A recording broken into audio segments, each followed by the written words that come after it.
परम पूज्य आचार्य गुरुवर श्री विद्यासागर जी महाराज की, परम पूज्य श्री प्रमाण सागर जी महाराज की, समस्त संघ की।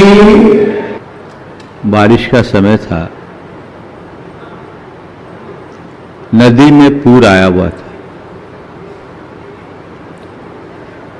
लोग नदी के उस पूर को देखने के लिए नदी के तट पर एकत्रित थे।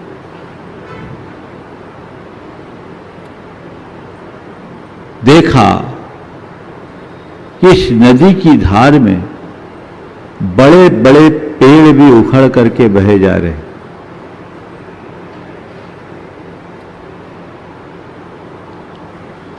पास खड़े दादा से एक बच्चे ने पूछा कि दादा,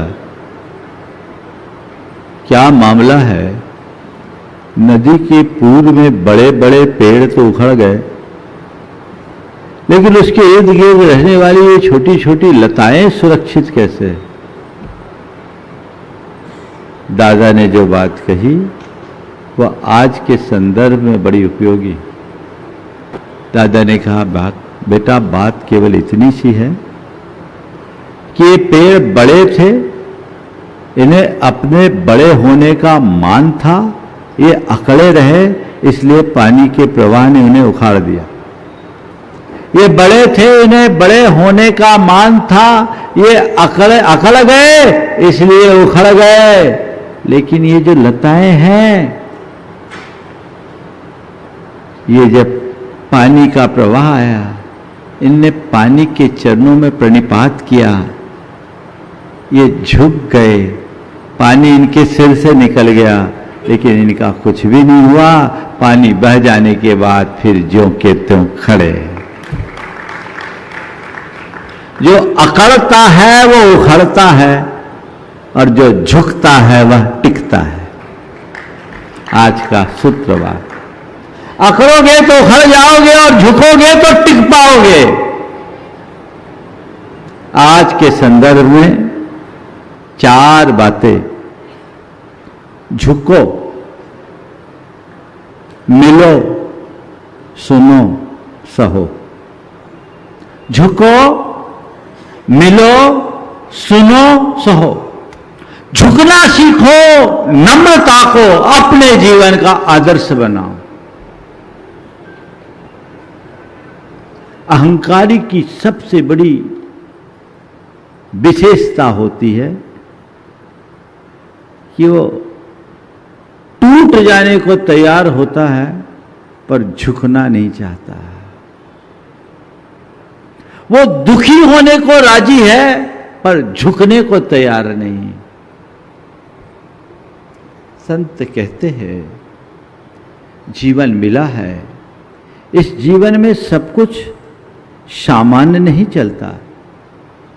सब बातें हमारे मन की नहीं होती, कुछ बातें हमारे मन की होती है और कुछ बातों को अपने मन की बनानी पड़ती है। जो केवल मन की चलाने की बात करते हैं वे अकड़ते हैं और अकड़ कर उखड़ जाते हैं, और जो चीज़ों को मन की बनाने में कुशल होते हैं वे झुकते हैं, टिके रहते हैं। एडजस्टमेंट और अडामेंट, 2 बातें। अडामेंट होना, अड़ जाना, और एडजस्टमेंट समायोजित हो जाना।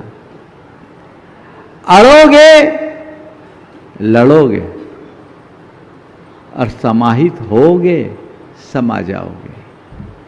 2 तरह का जीवन है, एक पानी जैसा और दूसरा बर्फ जैसा। पानी को जिस बर्तन में डालो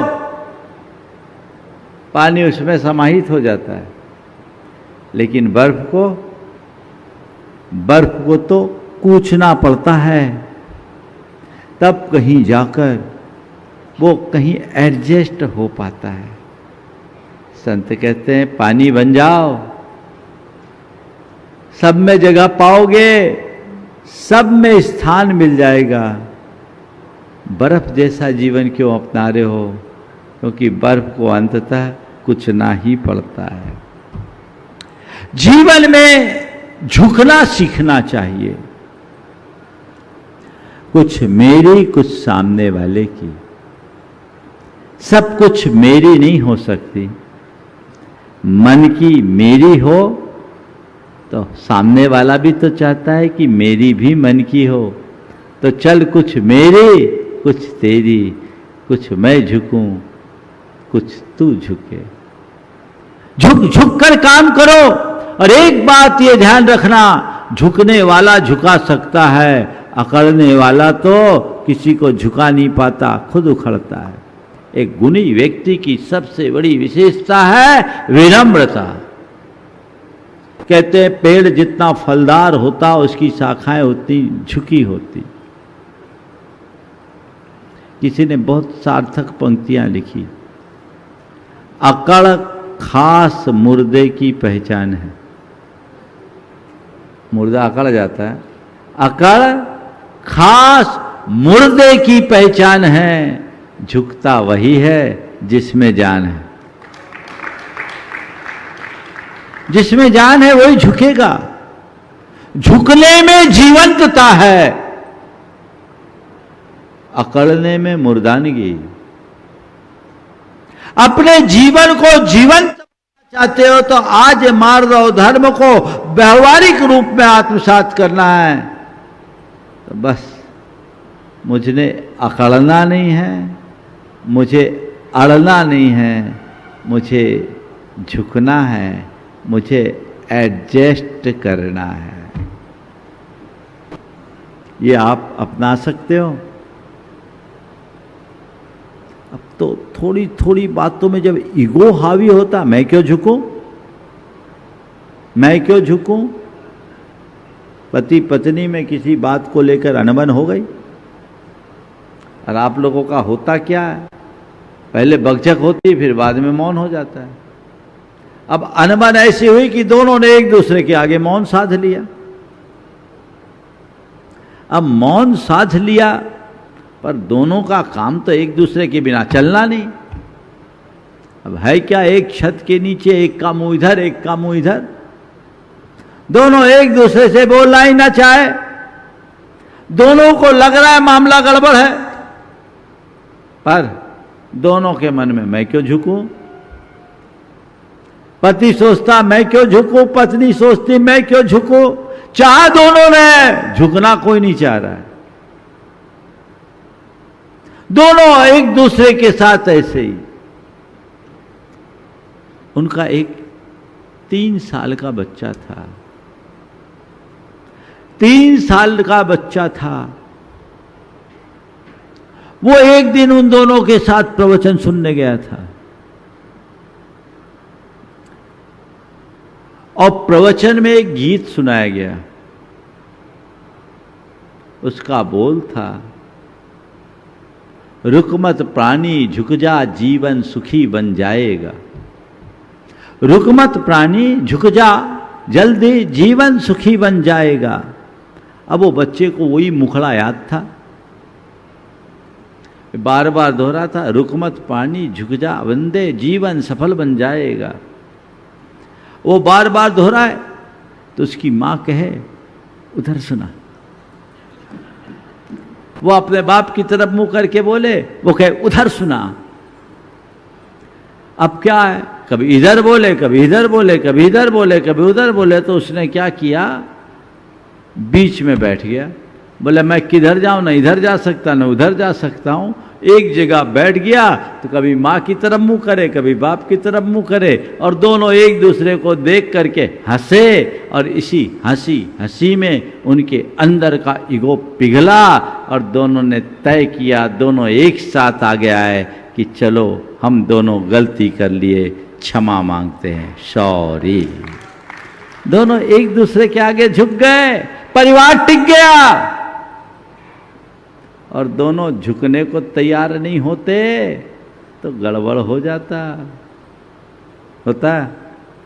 तो झुकोगे तो टिकोगे, अकड़ोगे तो उखड़ोगे। ये आज का पहला मंत्र। फिर है मिलो।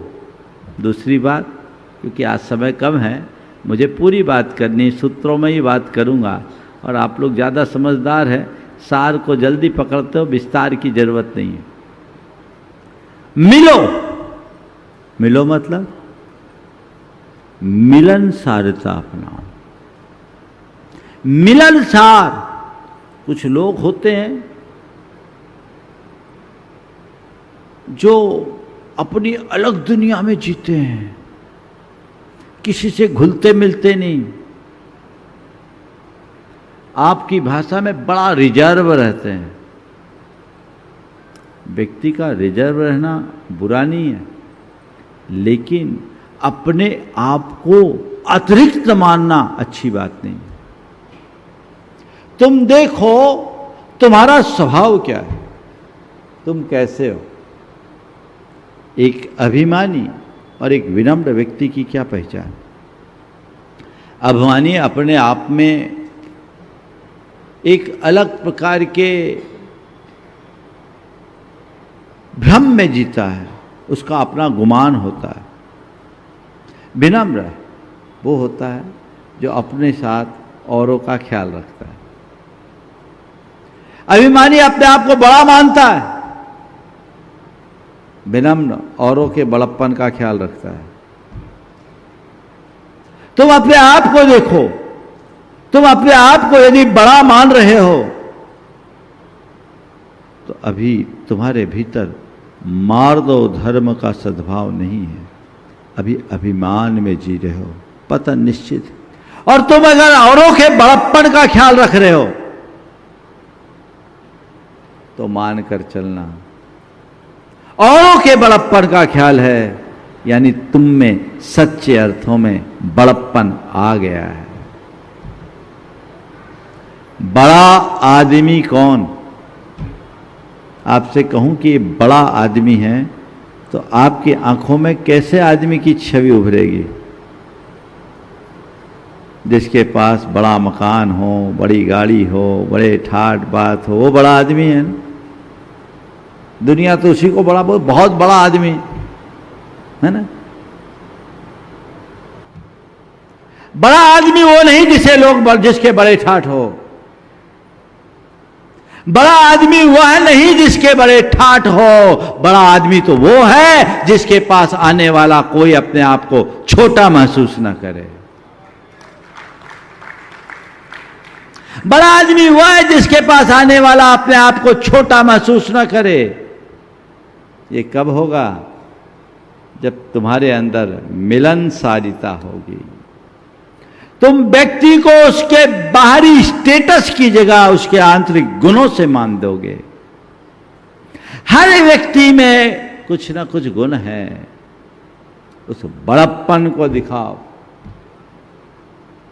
आज के समय में तथाकथित बड़े लोग अपने अलावा बाकी सबको तुच्छ मानते हैं। उसमें कई लोग तो ऐसे भी हैं कि उस अभिमान में अपने सगे भाई की भी उपेक्षा कर देते, पहचानने से इंकार कर देते। ये बड़प्पन का लक्षण नहीं, ये क्षुद्रता की पहचान है। बड़प्पन तभी है जब दूसरों को मान देना शुरू करोगे। मिलनसारिता हमें इसमें योग्य बनाती। हम औरों को मान देने में समर्थ होते हैं। तो बड़ा बनो मतलब किसी को छोटा होने का एहसास मत कराओ। कोई आदमी तुम्हारे पास आए तो उसके मन में लगे कि मेरे लिए भी सामने वाले को के पास इतना स्थान है, मुझ जैसे नाचीज को भी इतना ही मान। जैन जगत के एक बहुत बड़े श्रेष्ठी हुए, लाला हरजस राय, सेठ सुगंधास जी, जिन्होंने हस्तिनापुर का मंदिर बनाया। लाला हरजस राय जी उनके पिताश्री थे। उनके घर में एक खुशी का मौका आया, दिल्ली की बात, और खुशी के मौके पे उन्होंने गांव में जो अपने यहाँ होता है ना, क्या बोलते, लावना बांटे, अब बुंदेलखंड में गिंदौड़ा बोलते हैं। सबके घर मिठाइयाँ गई, पहले तो ये बड़ी परिपाटी थी, सबके यहाँ गए। बाद में उनने अपने आदमियों से पूछा कि वो सबके यहाँ पहुँचा दिया गया? बोले हाँ पहुँचा दिया। कोई वंचित तो नहीं रहा? बोले एक आदमी रह गया। बोले कौन? तुम लोग गए नहीं? बोले गए, लेकिन उसने लेने से इनकार कर दिया। कौन है वो? बोले एक चना बेचने वाला, अपना साधर्मी है, चना बेचने वाला, उसने लेने से इनकार कर दिया। बोले क्यों इनकार किया? बोले उसने कहा कि आज तक मैंने सेठ साहब को कुछ दिया नहीं, तो हमें लेने का क्या अधिकार है? हमारा सेठ साहब से क्या व्यवहार? कोई बात नहीं, बग्घी तैयार करो, मैं चलता हूं। इतना बड़ा सेठ जो राजा को ऋण देता था, राजा को कर्जा दिया। कभी सुनाऊंगा हस्तिनापुर का मंदिर कैसे बना, इन्हीं सेठ सुगंधास जी ने बनाया था। इतना बड़ा सेठ कहते बग्घी तैयार करो। सेठ जी बग्घी पे तैयार हुए। उस चना बेचने वाले के दुकान से कुछ पहले बग्घी से उतरे, सीधे जाके बग्घी पे उसके दुकान पे पहुंचे, एक मुट्ठी चना लेके भाग गए और कहा पानी पिलाओ। वो चना बेचने वाले के तो पांव तले जमीन खिसक गई, इतना बड़ा श्रेष्ठी आज मेरी दुकान में आया है, अब पानी पिलाओ तो कैसे पिलाओ, सुराही भी टूटी सी है। सेठ जी उसके संकोच को भापते हुए एक पल का विलंब किए बिना खुद आगे गए और ओख से अंजलि बनाकर पानी पी लिए। अगले ही पल उनका इशारा पाते ही उनके सेवकों ने मिठाइयों की टोकरियां सामने रख दी। सेठ जी ने हाथ जोड़कर कहा, भाई साहब मेरी ये थोड़ी सी भेंट है, स्वीकार करे, मुझे अनुग्रहित करे। भाई साहब मेरी ये छोटी सी भेंट है, स्वीकार करे, मुझे अनुग्रहित करे। उसकी तो आंखें एकदम फटी सी रह गई, कुछ कहते नहीं बना, कुछ करते नहीं बना। कहा सेठ साहब ये क्या, मैंने आज तक आपको कुछ दिया नहीं तो आपसे ले कैसे सकता हूं? सेठ जी ने कहा, किसने कहा कि तुमने आज तक कुछ नहीं दिया? अभी अभी मैंने तुम्हारा खाया है और पिया भी है, तो जब मैं तेरा खा पी सकता हूं तो तुम भी मेरे ले सकते हो। ऐसा सुना तो वो चरणों में गिरने लगा। सेठ जी ने उसे गले लगाया, कहा तुम मेरे साधर्मी हो, तुम जैसे साधर्मी के लिए मेरे हृदय में स्थान है, चरणों में नहीं। ये है विनम्रता। मिलो। आज के सेठ को क्या होगा बोलो, हैं भी ऐसे भी हैं, लेकिन ज्यादातर तो शायद मिलने से ही इंकार कर दे। सगे भाई को भी मैंने ऐसे भी उदाहरण दिए, अभी दूंगा नहीं, लेकिन ऐसा मैंने देखा है, मेरे सामने ही घटा है। सगे भाई को पहचानने से इंकार कर दिया। ये अभिमान की परिणति है। झुको, मिलो, सुनो। अभिमानी की 30 क्या विशेषता? किसी की सुनना नहीं, खुद की सुनाना। सुनने को तैयार नहीं। कोई व्यक्ति अपने अभिमान में अकड़ा रहे, उसे कोई कितना ही समझाए, कहते अभिमानी बहरा हो जाता है, उसको कुछ सुनाई नहीं पड़ता। आप लोगों का भी अनुभव, क्या करे, खूब समझा लिए, सुनता ही नहीं। हाँ, सुनने को राजी नहीं, वो अपनी अकड़ में जीता है और अक्सर नुकसान करता है। कहावत है, अभिमानी का सिर नीचा। क्या? अभिमानी का सिर नीचा, उसका सिर नीचा होगा, कोई रोक नहीं सकता। सुनेगा नहीं, सुनाना जरूर चाहेगा। देखो, एक तो जब व्यक्ति मान में मत होता है तब कभी सुनता नहीं, और जो विनम्र व्यक्ति है वो कभी किसी की उपेक्षा नहीं करता। आप अपने रूटीन के कन्वर्सेशन में देखो, दो तरह के लोग होते हैं। कुछ लोग होते हैं जो अपना सुनाना शुरू करते हैं तो नॉन स्टॉप सुनाते जाते हैं, सामने वाला कुछ बोले उसको सुनना नहीं चाहते। कई ऐसे लोग होते हैं, कोई अच्छी बात सुना रहा, उसकी बात बीच में काट करके खुद की बात सुना देते हैं। तो इस बीच में बात काटने वाले, न सुन पाने वाले लोग अभिमानी प्रकृति के कहलाते हैं। ये उनके भीतर के असहिष्णुता को उजागर करता है। अरे भाई, कोई सही बोल रहा है अथवा गलत बोल रहा है, कम से कम सुनो तो, तटस्थ भाव से सुनो। जो उसने बोला सुनो का मतलब ये नहीं कि जो कह दिया सुन लिया वही मान लो। सुनो, तटस्थ भाव से सुनो, उसकी समीक्षा करो। अच्छा है स्वीकार कर लो, बुरा है उसे हटा दो, और अपने सामने वाले को भी कुछ समझाना है तो सुन के तो समझाओ, सुन तो लो। सामने वाले का सीधे मुंह तो बंद मत करो। देखो, अनुभव की बात, कोई छोटा बच्चा आपके आगे कुछ बोलता है, आप बड़े होते हो, आप लोग क्या कहते हो, क्या करते हो? सीधे उसका मुंह बंद करते हो। मेरे आगे मत बोल, मैंने बोल दिया ना तो चुप रहा। ये गलत तरीका है, ये अभिमानी की परिणति है।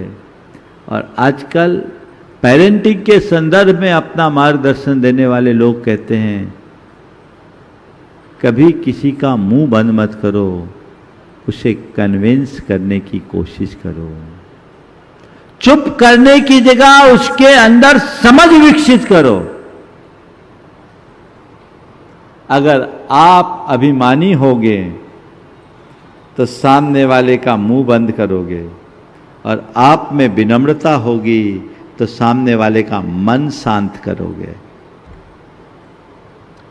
चुप करके मुंह बंद करके व्यक्ति को रोका जा सकता है, पर समझा करके व्यक्ति को मोड़ा जा सकता है। रोकने में कोई उपलब्धि नहीं, और मोड़ देने में सबसे ज्यादा मजा है। उसका मन बदल दो, उसको धीरे से कन्विंस करके मोड़ दो ना। कब?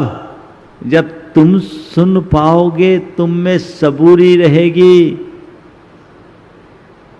थोड़ा धैर्य रखो।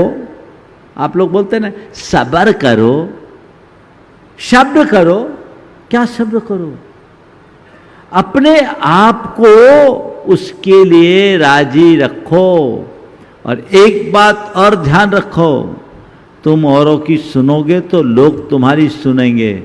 जो दूसरों की नहीं सुनता, लोग भी उसकी नहीं सुनते। बोलो, सुनेंगे क्या? अच्छा, एक बात बताओ, अगर कोई आपको न सुने तो आपको कैसा लगता है? हाँ, बुरा लगता है। अरे मुझे इग्नोर कर दिया, मेरी तो कोई सुनवाई नहीं है। आप अगर आपकी कोई न सुने तो आपको बुरा लगता है। आप अगर औरों की न सुनोगे तो उसको बुरा लगेगा कि नहीं? हाँ, लगेगा। घर परिवार में क्या होता है, वहीं से शुरुआत करो। क्या करे, मेरी कोई सुनता ही नहीं है। बाप की बेटा नहीं सुनता, बेटे की बाप नहीं सुनते, पति की पत्नी नहीं सुनती, पत्नी के पति नहीं सुनते। एक दूसरे के सुनोगे तो घर में धुन होगी, और एक दूसरों की बात को अनसुना करोगे तो घर की शांति में घुन लगेगा।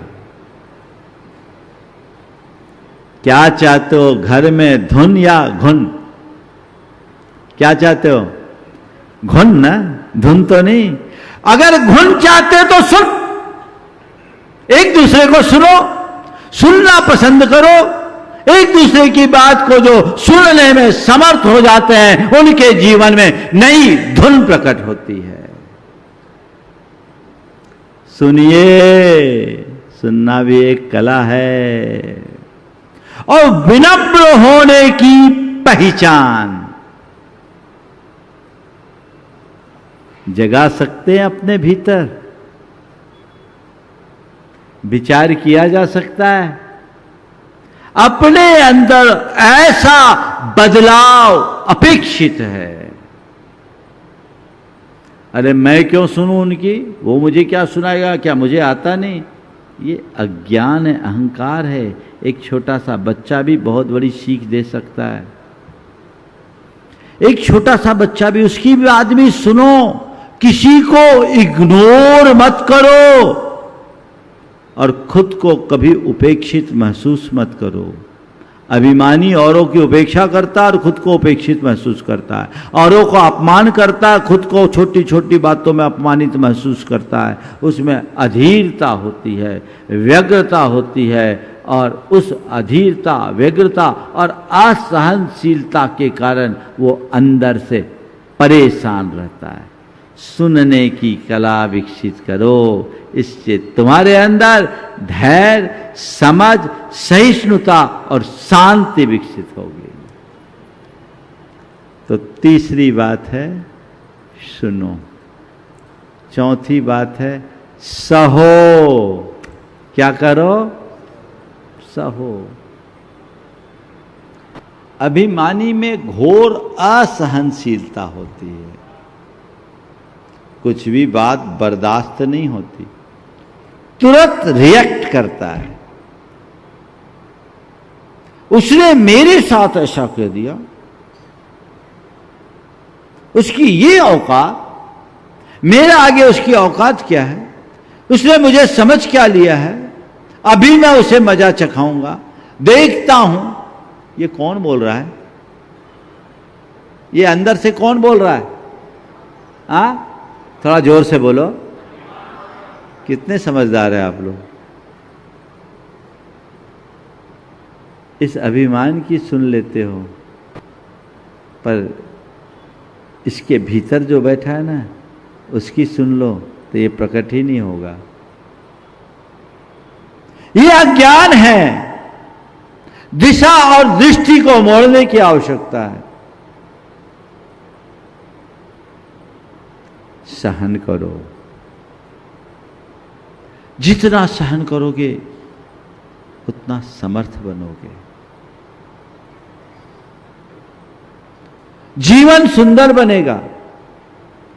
सहनशीलता से चीजों को पचाने की सामर्थ्य आती है। फिर व्यक्ति प्रतिक्रियाओं से बचता है, नकारात्मक प्रतिक्रियाओं से बचता है। उसके जीवन में सहज शांति होती है। देखो, मेरे अंदर अभिमान है या नहीं, अथवा मैं विनम्र हूं या नहीं, इसकी पहचान कैसे करें? मेरे अंदर मान है या नहीं, अथवा मेरे भीतर विनम्रता है या नहीं, इसकी पहचान? ऐसे तो हर आदमी अपने आप को विनम्र मानता है। किसी व्यक्ति को अभिमानी कहते तो बड़ा बुरा लगता है। ये बात अलग है, उसे माननीय कह के पुकारो तो छाती फूलती। अब माननीय और मानी में अंतर क्या है? मानी कहलाना पसंद नहीं करते, पर मान पत्र पाकर के बड़े प्रसन्न होते। ये भी विचित्रता है। किसी को मानी कह दो चिढ़ जाएगा, मान पत्र दो तो छाती फुला के आएगा। कैसी विचित्रता। सवाल, मेरे अंदर मान है या नहीं, इसकी पहचान क्या?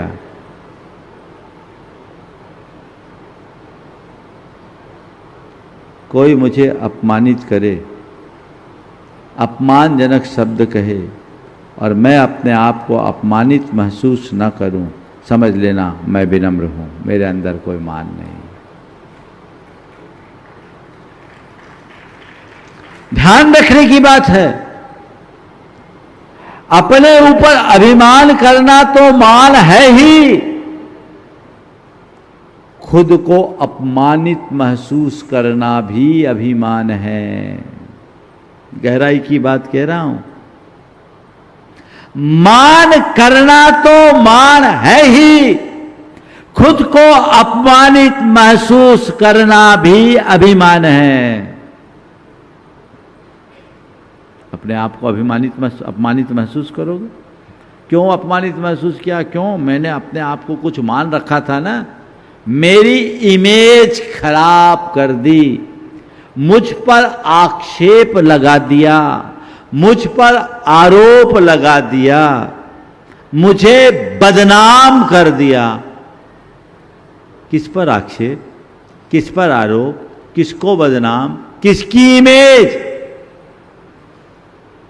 ये अहंकार की है ना। अपने स्वरूप का श्रद्धान होता तो ये कहां होता। आत्मज्ञानी तत्व ज्ञान के बल पर इन सब बातों को नजरअंदाज कर देता है और अपने भीतर सहनशीलता को विकसित करता है, तो वो सहन करता चलता है। हमें ये मंत्र अपने साथ जोड़ना है, मुझे सहना है, कहना नहीं। क्या है? सहना और कहना। सह लिए, बात पच गई, वहीं खत्म हो गई। कह दिए, बात बढ़ गई, बिगड़ गई। बोलो, सहने में बात संभलती है या कहने में?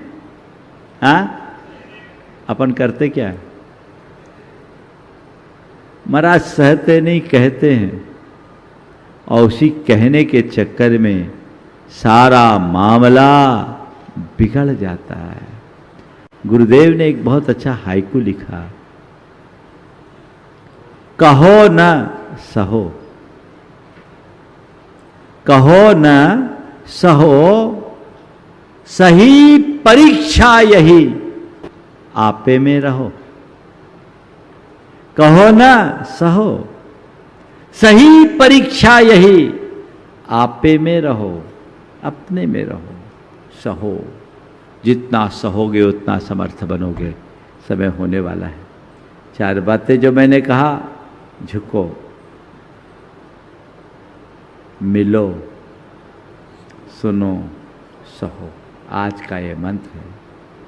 जो झुकता है वो प्रिय बनता है, जो मिलता है वह खुश रहता, जो झुकता है वो खुश रहता है, जो मिलता है वो प्रिय होता है, जो सुनता है उसमें समझ आती है, और जो सहता है वो समर्थ बनता है। अपने जीवन में इन चारों को विकसित करना है।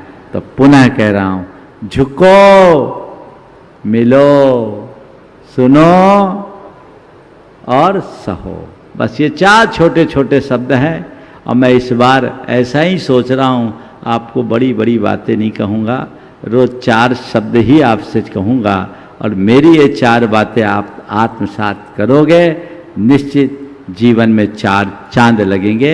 यहीं पर विराम। बोलिए, आज का नियम आप सबके लिए, आज का एक प्रयोग आपको पूरे दिन करना है। मुझे कोई कुछ भी बोले, मैं प्रतिक्रिया न करके प्रत्युत्तर दूंगा। रिएक्ट नहीं, रिस्पॉन्ड। रिएक्ट करने में और रिस्पॉन्ड करने में अंतर है। रिएक्ट करना यानी भड़क जाना, कोई भी बात कह देना, बिना विचारे प्रतिक्रिया करना, और रिस्पॉन्स करना यानी सोच समझकर सकारात्मक प्रतिक्रिया करना है। कुछ बोल दे, हंसकर टालूंगा। बस यदि ये चीज आ गई, जीवन में बहुत कुछ घटित होगा। समय हो गया, यहीं पर विराम।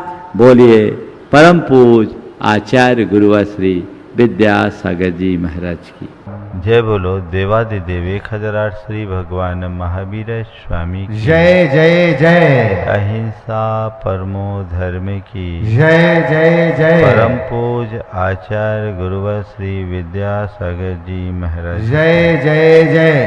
पूज्यवर मुनि श्री प्रमाण सागर जी महाराज की, पूज्यवर मुनि श्री संधान सागर जी महाराज की, समस्त मुनि संघ की नमोस्तुते।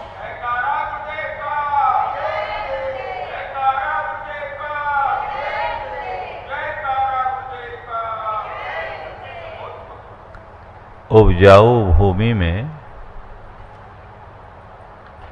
बीज डाला जाता है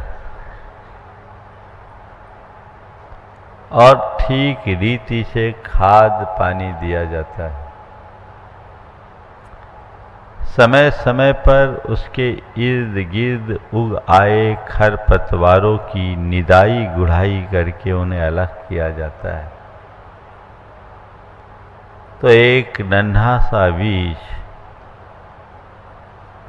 पल्लवित पुष्पित होकर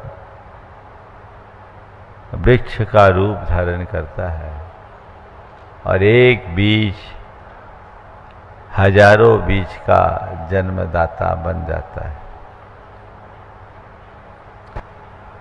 बीज की सार्थकता तभी है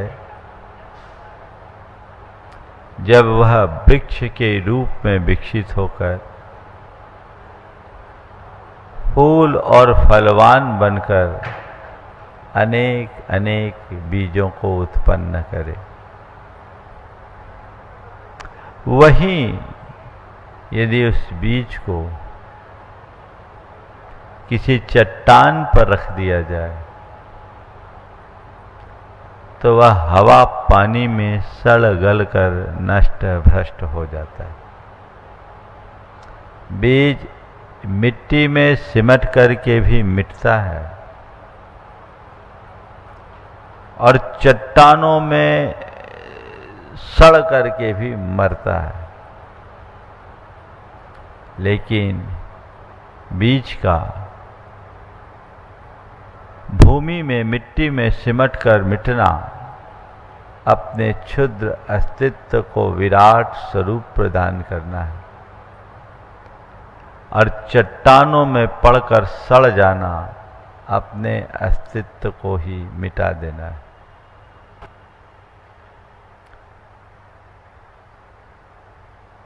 सही जगह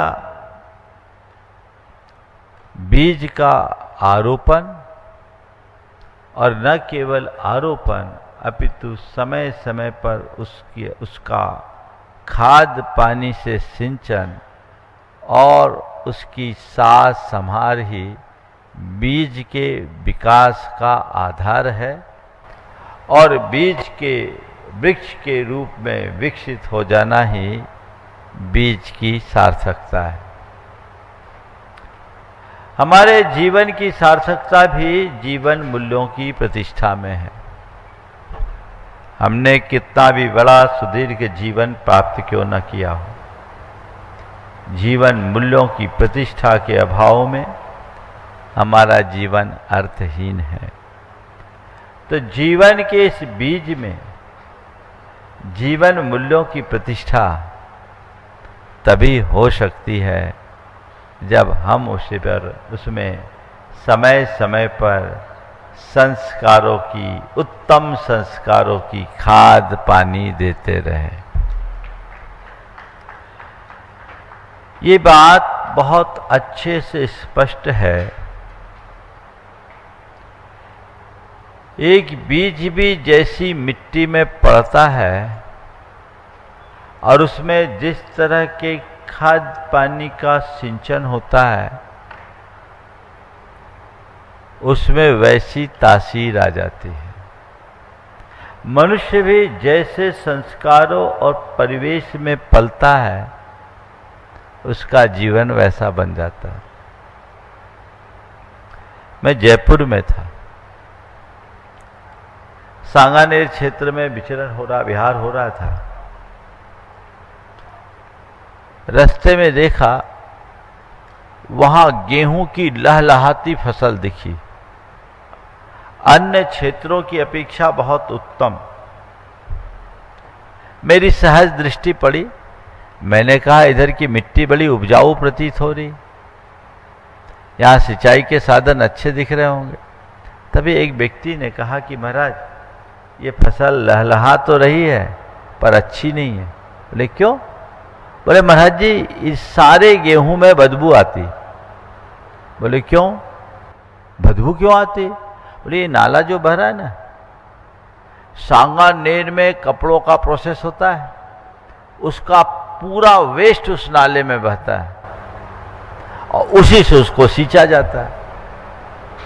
तो मुझे लगा अगर एक बीज को भी गंदे पानी से सींचने पर जब बीज गंदा हो सकता है तो जीवन यदि गंदे वातावरण में रहेगा तो जीवन भी गंदा होगा ही होगा।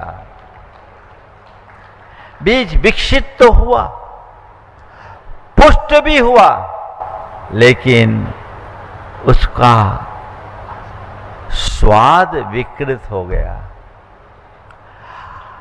अच्छे संस्कारों में पलने वाले मनुष्यों में अच्छे गुण विकसित होते हैं और बुरे संस्कारों में पले बढ़े लोग, उनका स्वभाव, उनकी प्रवृत्ति, उनका आचरण और उनका व्यवहार सब उल्टा हो जाता है।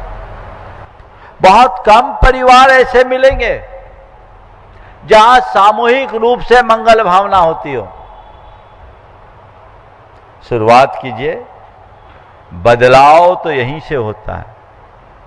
आज भटकाव की कदम कदम पर संभावना है। मैं चाहता हूं भटकाव मिटे, बदलाव घटे। रूपांतरण, ट्रांसफॉर्मेशन, जहां जैसे हो, जिस स्थिति में हो, वहीं से यदि हम अपने अंदर घटित करेंगे तो जीवन चमत्कृत होगा। अपने आप को हम रूपांतरित करने में समर्थ हो सकेंगे। तो ये संस्कारों को हमें प्रमुखता देनी चाहिए। दुर्भाग्य है कि आज संस्कारों की बातें तो लोग करते हैं, पर संस्कारों को मूल्य और महत्व बहुत कम दिया जाता है। कहेंगे हमारा बच्चा संस्कारित हो, संस्कारों की बात करेंगे, लेकिन हमारे आदित आचरण करने वालों को आप प्रोत्साहित करते हैं, आप उसको देख के खुश होते हैं, तो उल्टा काम कैसे होगा? उसकी शुरुआत करें, घर परिवार से इसकी शुरुआत हो तो जीवन में बड़ा बदलाव होगा। एक बार मैं संस्कारों की बात कर रहा था, एक पत्रकार ने मुझसे कहा, महाराज जी आजकल संस्कारों की मार्केट वैल्यू कहाँ है? संस्कारों की बात कर रहा था, पत्रकार ने कहा, महाराज जी आजकल संस्कारों की मार्केट वैल्यू कहाँ है? मैंने कहा, सुनो, मार्केट वैल्यू वेश्या की होती है, मां की नहीं। तो मार्केट वैल्यू की बात कर रहे हो? मार्केट वैल्यू एक वेश्या की हो सकती है, मां की नहीं। संस्कार हमारी मां है, इसकी मार्केट वैल्यू को मत देखो, इसके मूल्य को पहचानने की कोशिश करो। इसका मूल्य नहीं, ये अमूल्य है और जीवन को अमूल्य बनाने का आधार भी है। बंधुओं, एक बात और है, हम जिन पे चाहते हैं कि जिनके इनके संस्कार अच्छे हों, तो केवल उपदेशों से संस्कार नहीं पलते। उपदेश की जगह हम उनके सामने आदर्श उपस्थित करें। उपदेश की जगह आदर्श उपस्थित करें। यदि हम अच्छे आदर्श उपस्थित करेंगे तो सामने वाले पर हमारा अपने आप प्रभाव पड़ेगा। देखिए अच्छे संस्कार कैसे होते हैं। एक सज्जन मेरे संपर्क में, जो आज की तारीख में अरबपति है, और एक साधारण से व्यक्ति मिले। जैसे ही मिले, उनने मेरे सामने उन्हें प्रणाम किया और फिर मुझसे उनका परिचय कराते हुए कहा कि महाराज जी, इनका हमारे परिवार पर, इनके पिताजी का बहुत बड़ा एहसान है, योगदान है महाराज। आज हम लोग जहां आए हैं उनमें इनके पिताजी का बहुत महत्वपूर्ण स्थान है। महाराज इनको आशीर्वाद दीजिए कि ये भी आगे बढ़े। मैंने पूछा क्या मामला है? वो व्यक्ति बड़ा शर्मिंदा महसूस कर रहा था, क्योंकि दोनों के स्टेटस में देखा जाए तो ऐसा जमीन आसमान का अंतर। मैंने पूछा मामला क्या है? बोला महाराज जी, हमारे पिताजी जब राजस्थान से आए थे तो शुरुआत इनके पिताजी की गद्दी से किए। 6 महीना इनकी गद्दी में बैठ करके अपना काम की शुरुआत किए। जब राजस्थान से आए थे तो हमें कोई नहीं जानता था, हमारे पिताजी को कोई नहीं जानता था, लेकिन इनके पिताजी ने हमारे पिताजी को पहचान दी, इसलिए हम इनके प्रति एहसानमंद है। और हमारे पिताजी कहा करते थे, उन्होंने कहा, हमारे पिताजी कहा करते थे, हमेशा अपने उपकारियों के प्रति कृतज्ञ बने रहना, कभी किसी का एहसान मत भूलना। हम उसे आज भी याद करते हैं।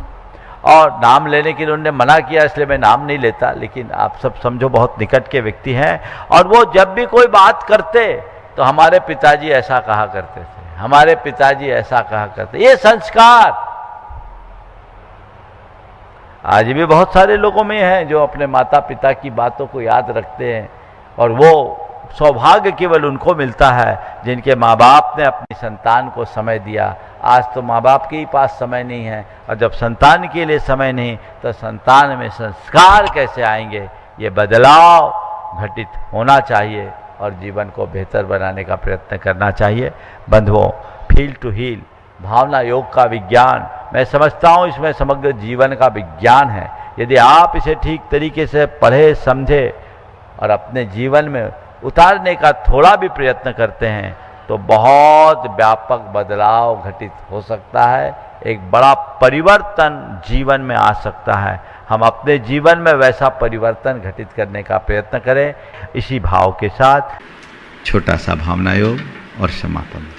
कोमलता पूर्वक अपने दोनों आँखों को बंद कर ले, पूरा शरीर शिथिल और स्थिर बना ले, मन को प्रसन्नता से भर लीजिए, प्रभु परमात्मा की उपस्थिति का एहसास कीजिए। हे प्रभु, आपके चरणों में कोटि कोटि बंदन, कोटि कोटि आभार। हे प्रभु, आपकी कृपा से मुझे जीवन का यह नया दिन मिला। मुझे ऐसी शक्ति दें कि आज के इस दिन को अच्छा दिन बना सकूं। हे प्रभु, मुझे ऐसी दृष्टि दें कि मैं अपनी दृष्टि में पवित्रता रख सकूं। हे प्रभु, मेरी दृष्टि पवित्र हो, मेरी दृष्टि पवित्र हो, मेरी भावना विशुद्ध हो, मेरी भावना विशुद्ध हो,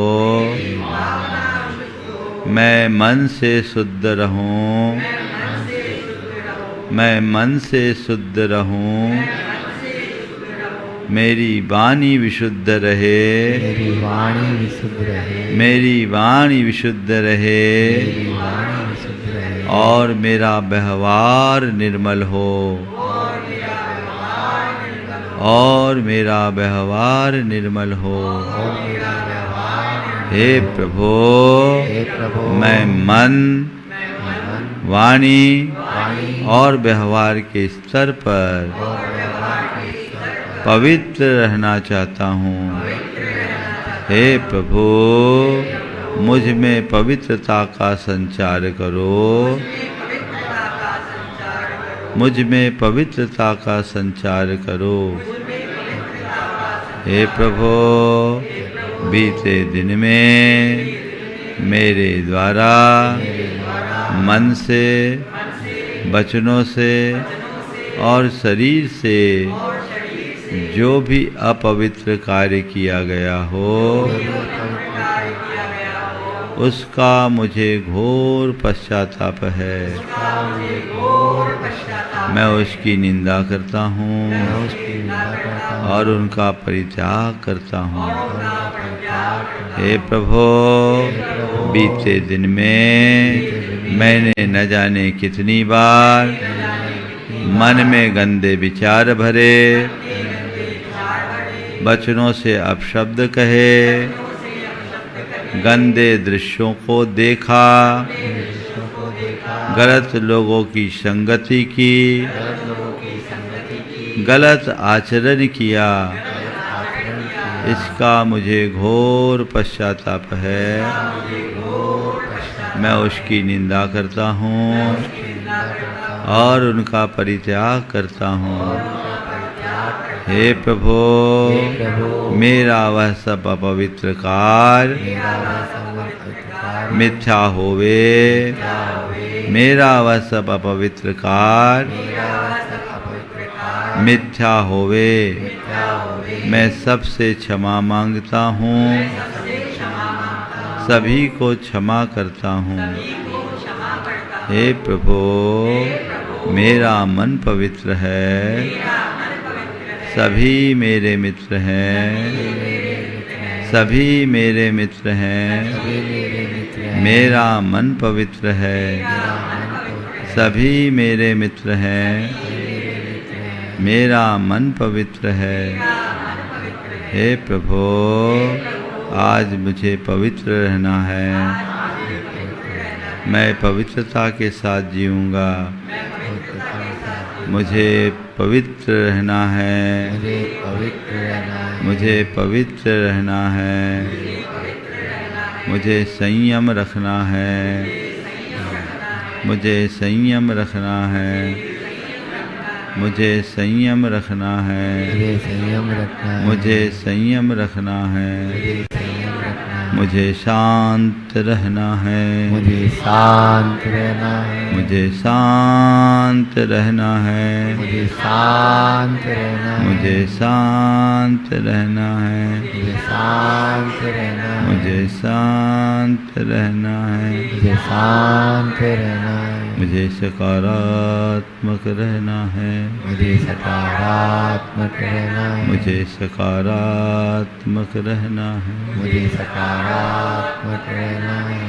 मैं शांत हूँ, मैं शांत हूँ, मैं शांत हूँ, शांत हूँ, मैं शुद्ध आत्मा हूँ, मैं शुद्ध आत्मा, मैं शुद्ध आत्मा हूँ, मैं शुद्ध आत्मा, मैं पवित्र आत्मा हूँ, मैं पवित्र आत्मा, मैं पवित्र आत्मा हूँ, मैं पवित्र आत्मा, शुद्धो हम, शुद्धो हम, शुद्धो हम, शुद्धो हम, शुद्धो हम, शुद्धो हम, शुद्धो हम, शुद्धो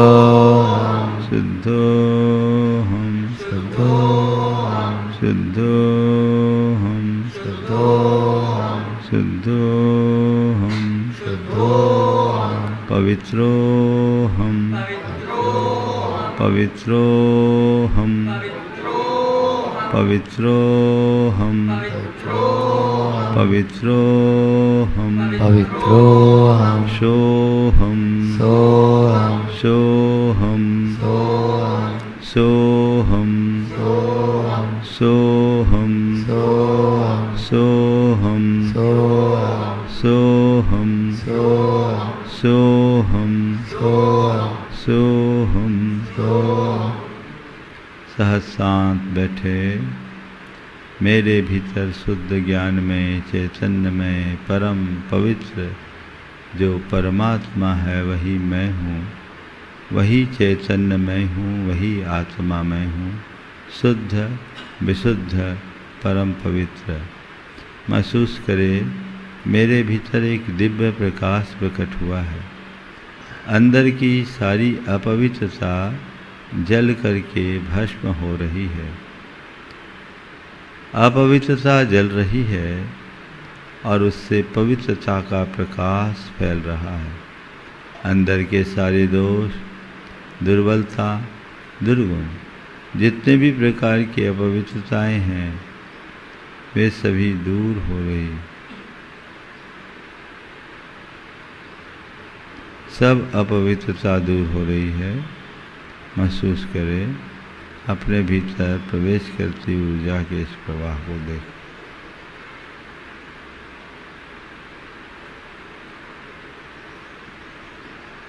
मैं पवित्रता से भरा हूँ, मैं पवित्र आत्मा हूँ, मैं शुद्ध आत्मा हूँ। इस भाव के साथ आंखें खोल।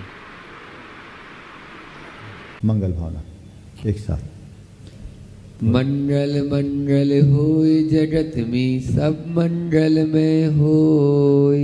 मंगल मंगल होय जगत में सब मंगल में हो। इस धरती के हर प्राणी का मन मंगल में होय। इस प्राणी का मन मंगल में हो। कहीं क्लेश कालेश रहे ना दुख कहीं भी होय।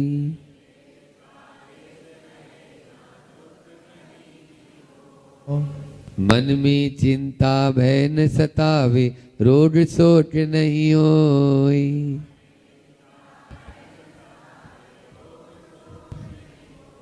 नहीं वैर अभिमान हो मन में, क्षोभ कभी नहीं होय।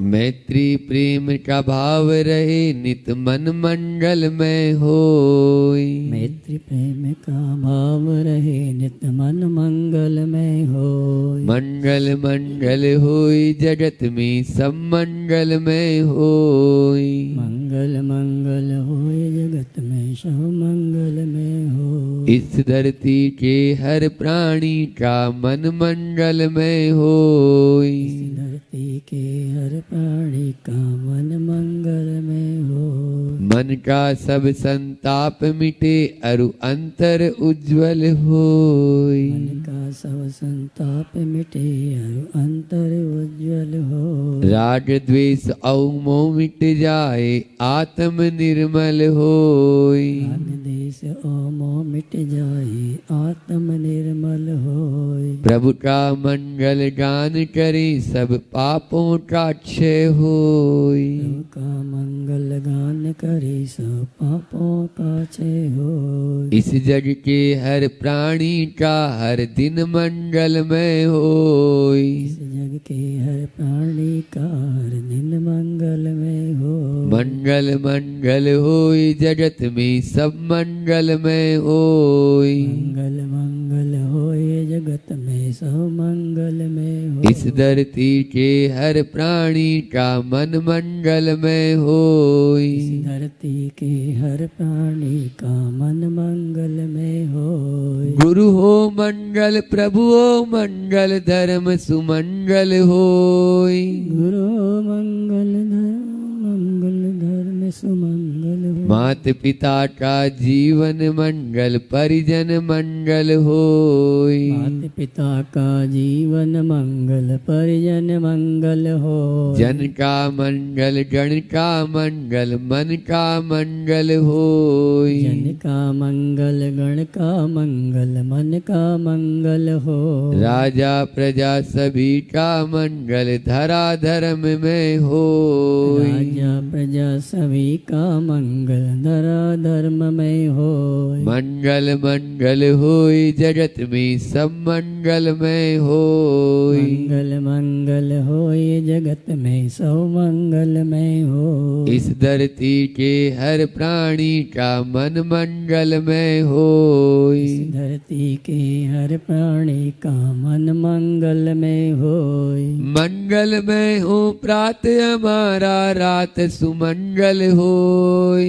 मंगल में हो प्रातः हमारा रात सुमंगल हो। जीवन के हर पल हर क्षण की बात सुमंगल होय। जीवन के हर पल हर क्षण की बात सुमंगल होय। घर घर में मंगल छा जावे जन जन मंगल होय। घर घर में मंगल छा जावे जन जन मंगल हो। इस धरती का कण कण पावन ओ मंगलमय होय। इस धरती का कण कण पावन ओ मंगल में होय। मंगल मंगल होय जगत में सब मंगलमय होय। मंगल मंगल होय जगत में सब मंगल में होय। इस धरती के हर प्राणी का मन मंगलमय होय। इस धरती के हर प्राणी का मन मंगल में हो। सब जग में मंगल